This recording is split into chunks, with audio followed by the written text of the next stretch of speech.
Bismillahirrahmanirrahim. Assalamualaikum warahmatullahi wabarakatuh. Alhamdulillahi rabbil alamin. Hamdan katsiran tayyiban mubarakan fihi. Wassalatu wassalamu ala asyrafil anbiya'i wal mursalin wa ala alihi wa sahbihi ajmain. Rabbi shrah li sadri wa yassir li amri wahlul 'uqdatam min lisani yafqahu qawli. Amma ba'du.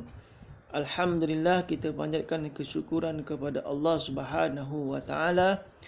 Pada hari ini kita bertemu lagi dalam pelajaran tafsir Al-Quran dan Hadis Darjah 6 Sekolah Agama Kajian Johor untuk pelajaran yang ke-6, iaitu larangan pertanyaan yang melampau, insya-Allah. Allahumma salli ala Sayyidina Muhammad. Alhamdulillah.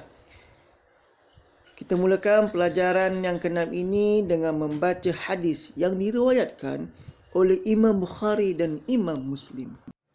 An Abi Hurairah Abdurrahman bin Sakhr radhiyallahu anhu qala sami'tu Rasulullah sallallahu alaihi wasallam yaqulu ma nahaitukum anhu fajtanibuhu wa ma amartukum bihi faf'alu minhu ma istata'tum fa innama ahlaka allazina min qablikum kathratu masailihim wa ikhtilafuhum ala anbiya'ihim. Maksudnya daripada Abu Hurairah, iaitu Abdurrahman bin Sakhr radhiyallahu anhu berkata, saya pernah mendengar Rasulullah sallallahu alaihi wasallam bersabda, apa yang saya tegah ke atas kamu, jangan kamu lakukannya. Apa yang saya perintahkan, laksanakan sesuai dengan kemampuan kamu. Orang terdahulu daripada kamu binasa disebabkan mereka banyak mempersoalkan, yakni tegahan dan perintah, dan bertentangan pendapat dengan nabi-nabi mereka. Riwayat Imam Bukhari dan Imam Muslim. Alhamdulillah, pelajar yang dirahmati Allah sekalian, seterusnya kita lihat pula makna perkataan dalam hadis ini. Ma nahaitukum anhu, bermaksud apa yang saya tegah ke atas kamu. Fajtanibuhu, jangan kamu lakukannya. Wa ma amartukum bihi, apa yang saya perintahkannya. Faf'alu minhu mastata'tum, laksanakanlah sesuai dengan kemampuan kamu. Fa innama ahlaka, kebinasalah, allazina min qablikum, orang yang terdahulu daripada kamu.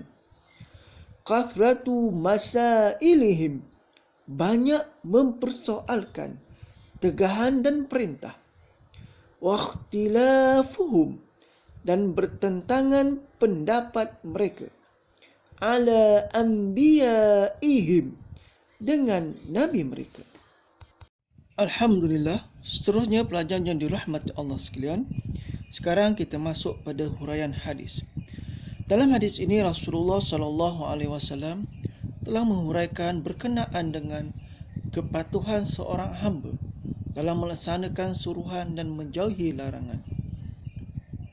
Kemudian dalam hal ini juga melibatkan berkenaan dengan dasar dalam pengambilan hukum syarak. Jadi kat sini bahawa hukum syarak mengandungi sama ada suruhan ataupun larangan. Baginda Rasulullah SAW mengingatkan bahawa setiap segala kewajipan yang diperintahkan yang telah ditentukan oleh Allah wajib diterima tanpa menimbulkan persoalan. Dan Nabi Muhammad sallallahu alaihi wasallam dalam hadis ini menyatakan bahawa umat nabi-nabi terdahulu telah menerima azab yang buruk serta dibinasakan oleh sebabkan sifat mereka yang mempersoalkan kewajipan yang telah diberikan kepada mereka serta menolak apa yang disampaikan oleh nabi mereka setelah berhujah. Alhamdulillah, Seterusnya pelajar yang dirahmati Allah sekalian, kita lihat apakah hukum taklifi dalam Islam. Baik, yang pertama ialah wajib. Bagi sesiapa yang melakukan perkara wajib akan memperoleh pahala dan yang meninggalkannya akan berdosa. Yang kedua, kita lihat bahawa sunat. Hukumnya sunat ini, siapa yang melakukan akan mendapat pahala, siapa yang meninggalkan sangatlah rugi. Yang ketiga, harus, yakni pilihan untuk kita melakukan ataupun tidak. Yang keempat, makruh. Siapa yang meninggalkan perkara makruh ini akan mendapat pahala. Dan yang kelima, haram, iaitu siapa yang meninggalkan perkara haram ini akan memperoleh pahala, dan siapa yang melakukan perkara haram akan mendapat dosa. Dan seterusnya pelajar yang dirahmati Allah sekalian, dalam hadis ini ada beberapa kalimah berkenaan dengan larangan dan suruhan, iaitu pada kalimah manahaitukum, yakni larangan oleh Islam. Baik, larangan dalam Islam, iaitu contohnya banyak larangan dalam Islam, antaranya ialah mencuri dan merompak. Mana kat sini kita larang melakukan perkara haram tersebut. Selain daripada mencuri, merompak, makan riba ataupun membunuh, itu adalah perkara yang dilarang dalam Islam. Dan pelajar yang dirahmati Allah sekalian, seterusnya dalam hadis ini ada perkataan fajtanibuhu. Dalam kalimat itu memberi maksud suruhan supaya kita menjauhi perkara yang dilarang oleh syarak. Contohnya minum arak ataupun berzina. Kita disuruh untuk menjauhi zina. Contoh, la taqrabuz zina, dalam Quran menyebutkan bahawa janganlah kamu menghampiri zina. Bukannya sekadar kita dilarang melakukan perkara tersebut, iaitu zina contohnya, bahkan jangan sekali kita dekati atau perlu hindari sama sekali.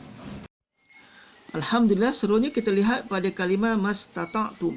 Ini memberi maksud sekadar kemampuan kamu, iaitu apa-apa suruhan yang wajib yang kita lakukan mengikut kadar kemampuan masing-masing.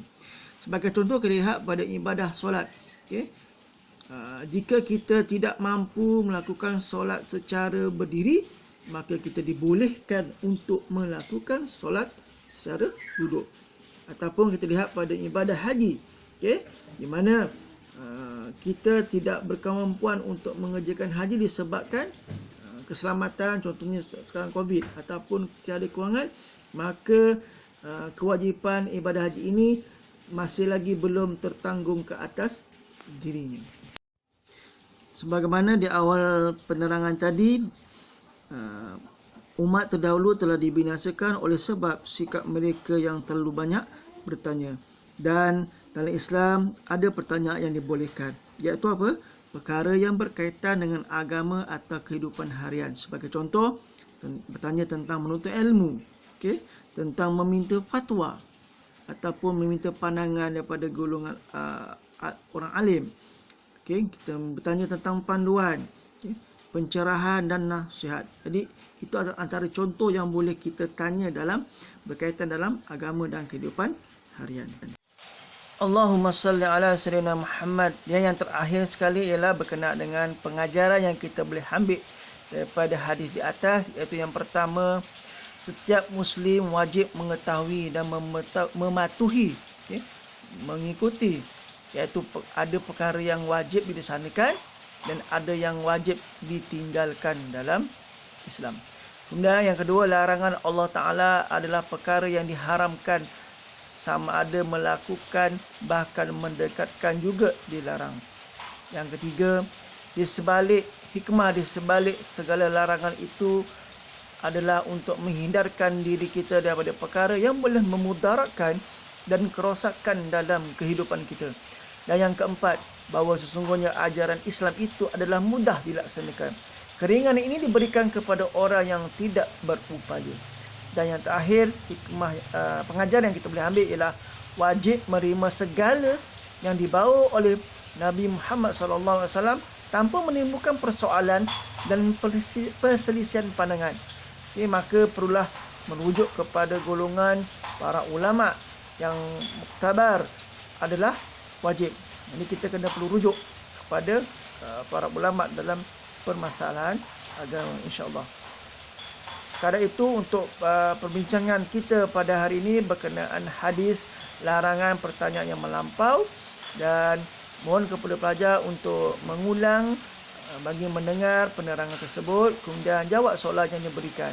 Mohon maaf jika ada salah dan silap dalam penyampaian ini. Kita akan bertemu lagi pada hari yang lain. Saya akhiri dengan wabillahi taufiq wa hidayah.